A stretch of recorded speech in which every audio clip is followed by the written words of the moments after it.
நண்பர்களும் நிழலும். ஒரு கோடை காலத்தில் 2 நண்பர்கள் நீண்ட தூரம் பயணம் செய்து கொண்டிருந்தார்கள்.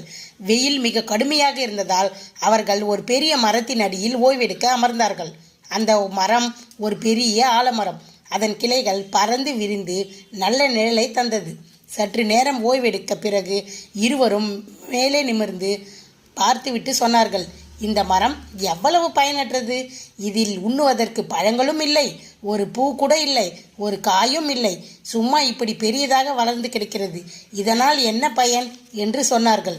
அதை கேட்ட அந்த மரம் மெல்ல சிரித்து கொண்டே சொன்னது, நண்பா, நீ எவ்வளவு நன்றி கெட்டவன். இவ்வளவு நேரம் கொளுத்தும் வெயிலிலிருந்து உன்னை பாதுகாத்து உனக்கு குளுமையான காற்றையும் நிழலையும் தந்தது நான் தானே. என் பயனை அனுபவித்து கொண்டே என்னை பயனற்றவன் என்று சொல்கிறாயே, இது நியாயமா என்று கேட்டது. இந்த கதையின் பாடம், நமக்கு உதவி செய்தவர்களின் பெருமையை அந்த உதவி கிடைத்து கொண்டிருக்கும் போதே நாம் உணர்வதில்லை. ஒவ்வொரு உயிருக்கும் ஒவ்வொரு பொருளுக்கும் ஒரு தனித்துவமான மதிப்புண்டு என்பதை நாம் தெரிந்து கொள்வோம்.